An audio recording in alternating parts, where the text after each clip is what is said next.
There's a song lyric, "Being alone doesn't mean I'm lonely." That's me. She was nodding.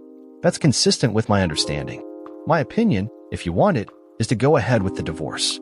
But, and I can't stress the importance of this, you need to talk to her. As long as you don't, she's going to hold hope that she can get you back. Tell her why that will never happen. If you can make her understand, she may stop fighting the divorce.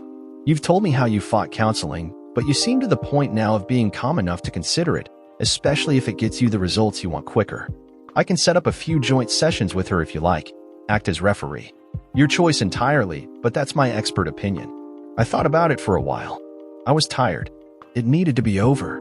Maybe if I went to counseling with her instead of fighting it, she would finally understand and let us move on. Think she'll come? She nodded. I'm almost positive. She'll see it as a chance to finally state her case and get you back.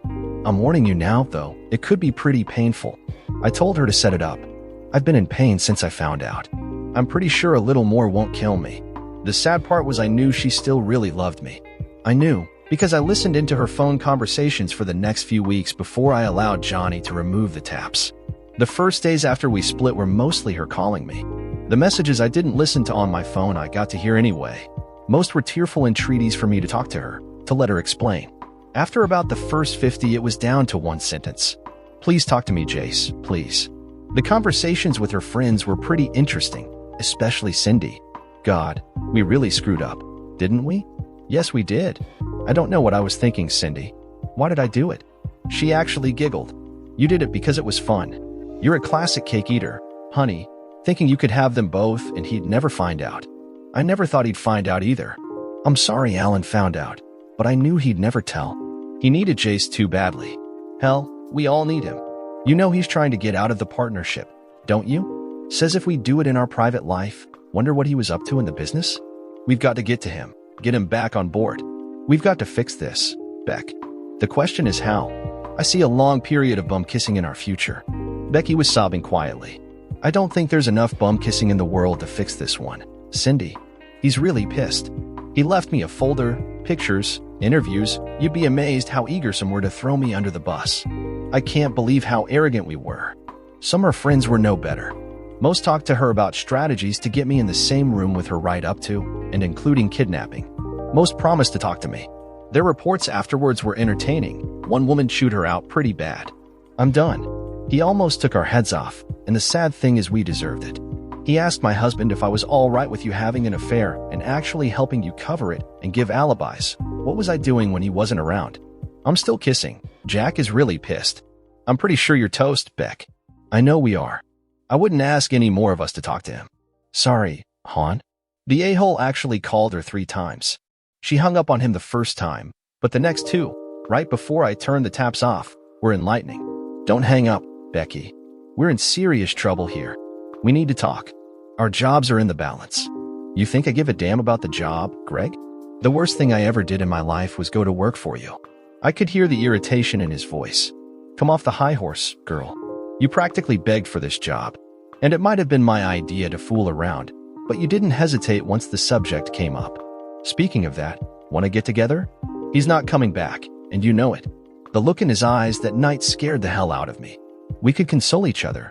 He'd never know. She exploded. That's what we thought the first time. Remember? How'd that work out? And if he's that pissed now, what do you think he'd do if he found out? No means no, Greg.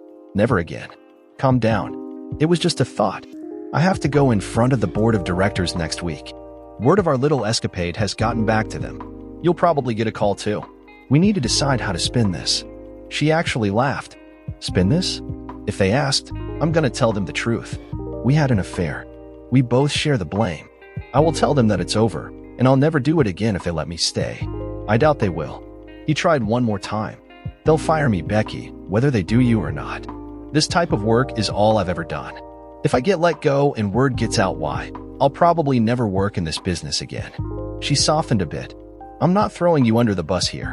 It was both our fault, but I have to tell the truth. If I don't and Jace finds out, I really will be toast. I'm actually fond of you, Greg, but you're not worth my marriage. Well, she seemed sincere. I called their direct boss and arranged a meeting. He showed, with his lawyer, scared to death I was going to sue them. That kind of publicity in this economy would seriously compromise their fundraising abilities. And I knew they had a very strict moral code, an absolute necessity for their company. They could lose contracts, and it would be very hard to attract new charities. Up until now, they'd had a really good record. I played the tap for them. Before you talk, I need to tell you this tape was legally obtained. If push comes to shove, I'll make it public record in my divorce. I let them sweat before I gave them my proposal. I'll forego legal recourse for certain considerations. First, my wife is never to know of this meeting. Second, reprimand her, demote her, do whatever you want except fire her. I need her to have a job during the divorce. Do what you want with the a-hole, but in my opinion, this doesn't seem like the first time to me. What if it had been a major donor or the wife or daughter of one? In my opinion, he's a disaster waiting to happen. There again, in opinion, do what you want. Agreed? Good. Of course, we can't write this up, but I've taped this conversation. Here. I pulled out the recorder and gave them the tape. I neglected to mention the other recorder's still going. Now, if I make trouble for you, you can play the tape. And one more thing. You have a volunteer, Cindy Waller. She helped my wife conduct her affair and covered for her. It might be good if she wasn't associated with you any longer. They looked like bobbleheads, shaking up and down in agreement.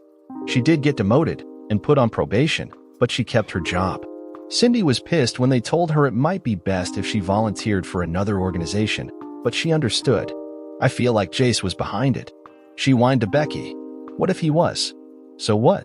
I bet Alan would agree if he would admit it. You're judged by the company you keep, Cindy. And right now I'm toxic. They allowed Greg to resign, and he didn't get a letter of recommendation. I have no idea where he ended up, but he gave Becky a goodbye call. They canned me. Oh, it was polite, but I'm gone, with no recommendation. I guess this is goodbye. She seemed sympathetic. I'm sorry, Greg, but we brought it on ourselves. At least you're not married. There was silence for a second. Actually, Beck, I am. She's in service, in a not-so-nice place right now. She rotates home in 3 months. You a-hole. How could you do that to her? At least Jace is home, out of danger. I agree. I am an a-hole. But I was lonely, horny, and you were agreeable. I'm sorry about all this. You're not going to tell her, are you? No. I have no way of contacting her, but even if I did, she doesn't deserve what I'm going through. Love her hard when she gets back, and don't ever repeat this mistake. I promise. I'm so sorry how it all turned out. I hope you get him back. You're a hell of a woman, Becky. Goodbye. She cried into the phone for several seconds before hanging up. I thought about trying to contact his wife, but in the end I didn't. She probably needed to know, but if he ran true to type, she'd find out soon enough. Kathy got in contact with Becky, and she jumped all over the chance to talk to me. At her suggestion, she went to 3 sessions alone first. I think Kathy was trying to prepare her, but she was too stubborn to see it. The big night finally came. The first session. I figured she would try to ambush me, so I made it a point to be there 30 minutes early. Becky was really surprised when Kathy collected her from the waiting room and found me already there. Jace, she cried, trying to hug me. Kathy imposed herself between us. Becky, for this to work, you have to give him his space. He's already made it clear he doesn't want any physical contact. If you don't follow the rules I've laid out, he'll leave, and he won't come back. Understand? It took her a few minutes, but she gathered herself and sat down at the table. Becky, listen to me. I know you have things you want to say, and so does Jace. Remember, be calm, be clear, and avoid dramatics. Would you like to go first? She nodded, and we waited. First, I need to apologize, Jace. I know what I did was wrong. You have every right to be angry. I have no excuse. I'm not even sure now why I did it. Was it worth the pain I've been going through? No way in hell. Would I ever be that stupid again? Not for anything. But Kathy has explained to me that being sorry and apologizing won't change a thing if you can't forgive me. I know I screwed up and destroyed a good marriage. What I need to do now is convince you to give me another chance. Will you promise to talk to me? If after we finish these sessions and still can't forgive me, I'll walk away and not fight the divorce. I looked between her and Kathy. I could see her hand in this. Maybe those individual sessions had helped after all. I spoke. She was obviously waiting for me to say something. I know that speech took a lot out of you, Beck. I was thinking about it for the last few days. We've known 5 couples over the years who've split up over cheating that have gone to counseling to try to save their marriage. How many made it? I checked. 1. Gary and Sherry. And they don't cuddle in public. The little touches they used to give each other all the time, gone. It's been 2 years, and they're still not back yet. Could you live like that? Knowing I'd always suspect you if you were gone, even for an hour or two. If I automatically tried to verify everything you told me, snooped in your purse, checked your computer and cell phone on a regular basis, I couldn't. She was flinching at my words like each was a physical blow, but kept a determined look on her face. If I got to cuddle with you every night in bed, I could. I'd do anything and everything I could to reassure you, to show you I've changed, and you could trust me again. I threw up my hands. Ah, there it is, another of the magic words, trust. Exactly how would you get me to trust you again? You went out when we were dating, lying about it when we hadn't even made a commitment yet. I should have seen it then. Now, years later, after being together for all this time, planning a family, a future, you do it again. Were you lonely this time too?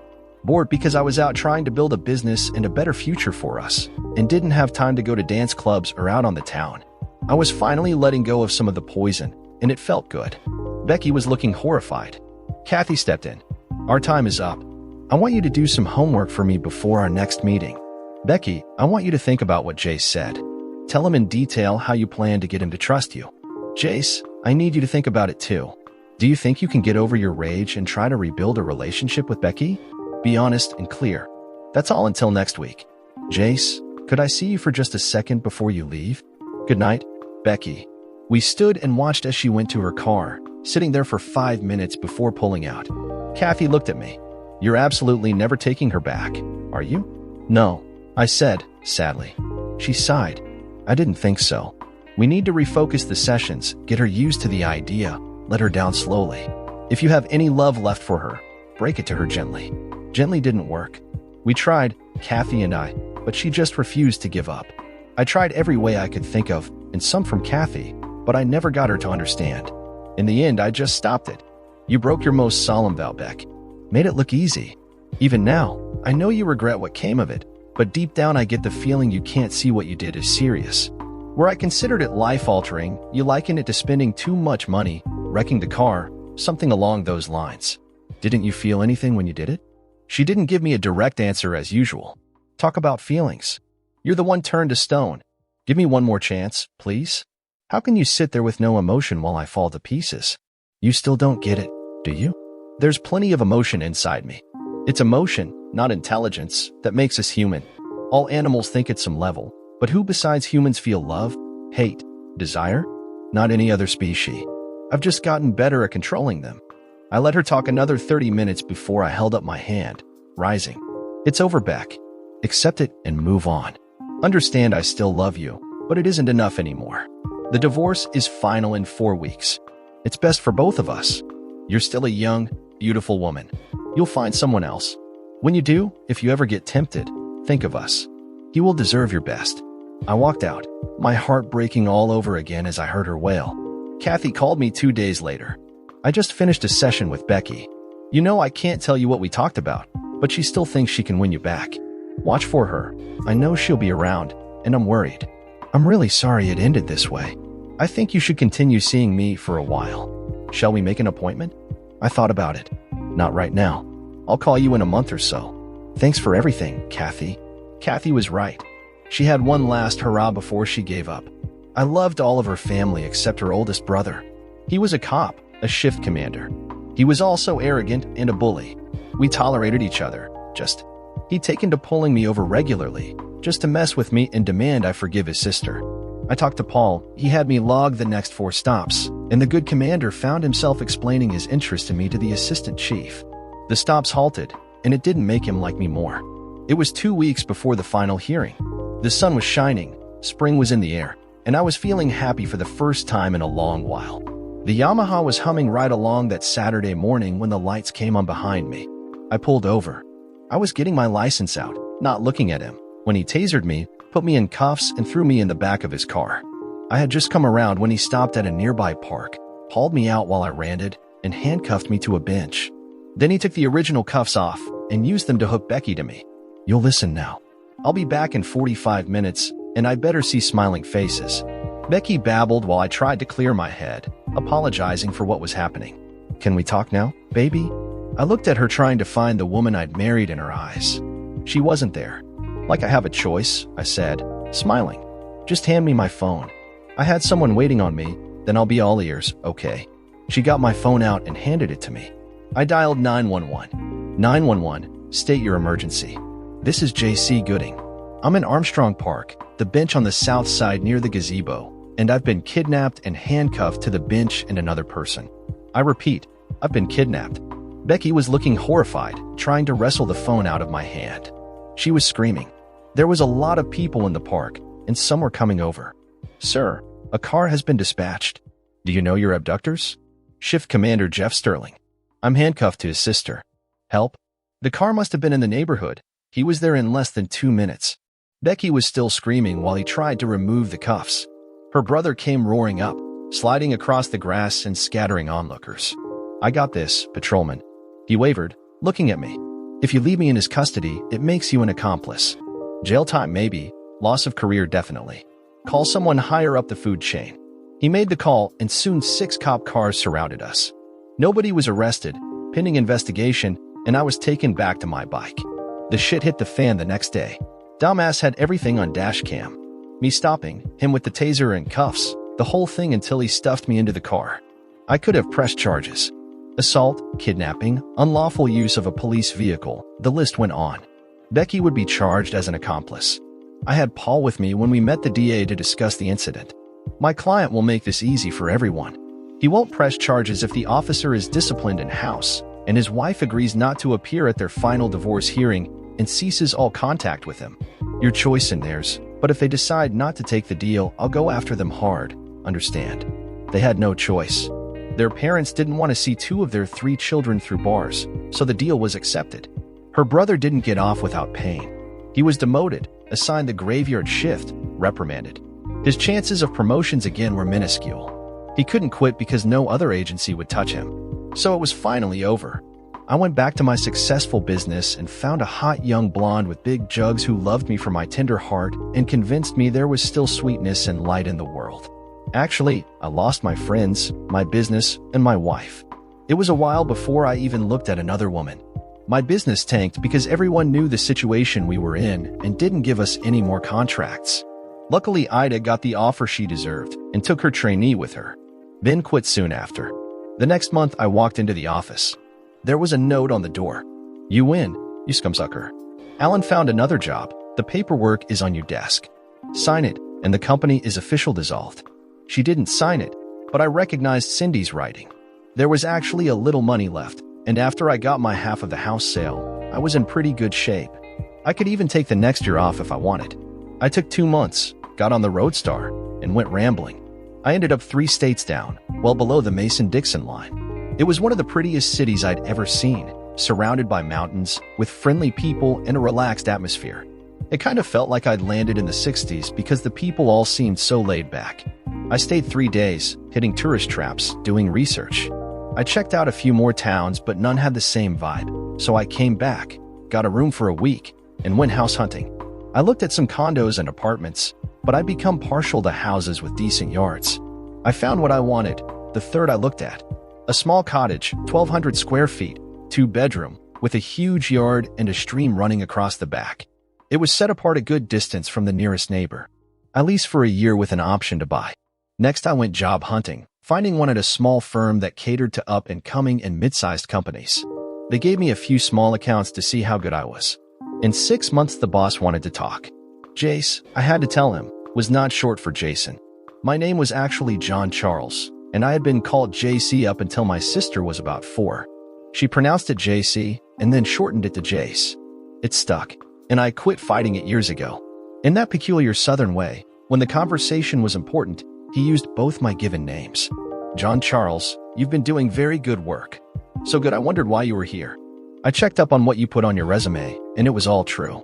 I have a feeling you won't stay with us long, so I'm going to use you hard. I'm giving you a new account. He's a friend of mine who owns a very successful regional winery and wants to take his product national. Go talk to him, set up some meetings, and start thinking. This could be very good for all of us. And if I grow, I want you along. I was flattered that he thought so highly of me. The vintner was a local who had trained and studied in Italy for 6 years before coming home to take care of his aging parents. He took over their farm, and used the north-facing slopes to grow vines he had imported from the region he trained in. He started out small, adding acreage and expanding the winery as he could. Now he leased 3 more farms and had doubled his own acreage. He'd won several local and regional medals for his sweet wines and wanted to crack the national market. He had already secured a distributor. Now he needed an ad campaign to bring his product into the limelight. I stopped by, did an anonymous wine tasting. Most were quite good. Some I didn't care for. I finally introduced myself and asked for Mr. Edwards. He came hustling in farm clothes. We shook and he asked me why I hadn't made an appointment. I wanted to taste your product, observe your operation, maybe work on some ideas. I don't expect you to drop everything to talk to me. Just wanted you to know I stopped by and make that appointment in person. What do you think of my wines? He seemed anxious. I liked most of them, but then I'm no expert. But I liked them so much I bought a mixed case to take home. While I was talking, an idea was germinating. I couldn't wait to get back and start developing it. It was not to be. Jack, he insisted on first names, had me follow him around for a while, explaining the winery, the origin of the vines, everything he could think to tell me. I ended up spending 3 hours with him. Personally, I spent my off time exploring the area, turning the Roadstar loose on those winding mountain roads. I'd had a little work done that boosted power, and she could scoot if I opened her up. I took some money and bought a well-used but reliable 4-wheel drive truck. The winters could be quite snowy here. I kept my car, a little Dodge Dart. It was more than enough for a single person, and I'd bought the top-of-the-line turbo package. It was supposed to do over 180, but I never got it over 110, and that was just twice. The car and the bike were garaged, and the truck stayed outside. I was wandering around one Saturday afternoon when I ran across a little bar in the middle of nowhere. There were a few bikes out front, mostly Harleys, but there was a Gold Wing and a few crotch rockets, so I decided to stop for a beer. The place kind of went quiet for a minute. They could tell I wasn't a local. I ordered my beer and looked the place over. It was old, but clean and neat. The patrons seemed to all know each other, and the insults and the banter flowed easily. The bartender talked a little after he served the second round. It's been in my family for 70 years, he said. Talking about the place, we got a good reputation. No fights, nobody bothers anybody, especially a woman. That'll get you booted faster than anything. I complimented him, knowing the value of a place you could relax, be it with a crowd of suits and dresses or jeans and short skirts. People were people, basically the same despite income levels. He liked the praise, said the next round was on him, and left me. A huge, bearded guy took the stool next to me. Yours, he said, looking through the window at my bike. Yeah, he snorted. Another rice grinder. What happened? They don't sell real bikes made in America where you come from. He was grinning when he said it to take the sting out. Which one is yours? I asked. He pointed at an older, chopped-out Harley. Nice ride. I grinned. The forks are from Italy. The carbs, if they're stock, came from Japan. The tires, again if they're stock, were made by a British firm, manufactured in France. Still think it's all American? He stared at me. No shit. I nodded. No shit. Still nice bikes, though. After that, half the bar was in on the discussion. One guy said his Vulcan was made right here in the US. We ended up going out to look at all of them. By the time we came back and I had a new set of friends, I ended up hanging at the bar most weekends, going on poker runs, just riding in a group when the urge took us. They showed me a lot of places I would never had known existed. I got my nickname 3 months later. I had been to see Jack Edwards about the campaign we were planning. I was hoping to get him to let him shoot a commercial in his tasting room. It was wood, stone, and glass, with a high ceiling and lots of natural light. After I explained he was all for it, if we could do it on a Monday, his slowest sales day. He gave me a case of wines I hadn't tasted it yet, just for an opinion. Many of his wines had names linked to the area. Millrace Red was named for the old grist mill on the edge of his property. Yankee Orchard White was named for a friend's apple orchard. A transplanted New Yorker, he specialized in rare and new varieties. Juice from his Pink Lady apples were mixed with a medium white, and it was really smooth, tasting like fresh apples with just a hint of grape. It had been a long day, and I needed to unwind. As it happened, I had to go right by the bar on the way home. Forgetting how I was dressed, I walked in. There was silence for a minute, then the laughter and ribbing started. Where you been? A funeral, laughed Fat Bob, the first guy I'd talked to when I found the place. We'd become pretty good friends, to the point I sometimes loaned him my truck if his bike was down and he needed to haul it to the shop. I was about to explain when another voice rang out. Who's the 304? I didn't even need to turn around. Amanda Patterson, known in the bar as Baby Doll, because she had just turned 20 and was barely 5 feet tall. She was cute, a redhead with a hair-trigger temper, and had a mouth that would make drill instructors blush. She was sort of a mascot, and nobody hit on her unless she wanted, and I never saw her want. Hi, Amanda. I got all dressed up to ask for your hand in marriage. I got down on my knee while the bar roared. She flamed red and the temper came out. Her opinion of love and marriage was well known. I was sure there was history there somewhere. Plus, she hated being called Amanda. That ain't funny, a-hole. And what the hell you dickheads laughing at? Don't make me go to your bumps. That made them laugh harder. I refused to take that as a no, more of I'll think about it. Do I need to wear the suit until you decide to make an honest man out of me? She pushed me backwards and stomped off to the kitchen. Fat Bob helped me up. I wouldn't order anything tonight. She'll probably spit on it, or worse. Amanda helped out in the kitchen on the weekend for tips and meals. I found out from Ellen, one of the bartenders, that she'd had a rough life, was broke and living in a woman's shelter during the week, and sleeping at the bar on a cot in the back room on the weekends. It wasn't exactly legal, but who was going to tell? She's a good kid, down on her luck. We'd hire her full-time if we could afford it. I asked her how she ate during the week and why she didn't have a job. Soup kitchens, I suppose. I never really asked. I think she has a juvie record, and she hasn't finished high school, has no transportation, and that makes her job prospects pretty slim. Amanda was there almost every night, not leaving until she had to go back to make sure she had a bed for the night. I don't know why I did it. Maybe I wanted to feel connected to another human being. Maybe I wanted to be able to give her hope. I struck a deal with Helen and Sam, the owner. I'd pay for her meals during the week. Sam agreed to let her wait tables and clean up for hours a night for $100 a week cash, which I paid half. I supplied the cash on the condition that she absolutely could not know I had anything to do with it. Here, I said, giving Ellen $200. Take her shopping. She needs new clothes. Tell her she can pay you back out of her wages, $20 a week. She said it was the first time she'd ever seen her cry.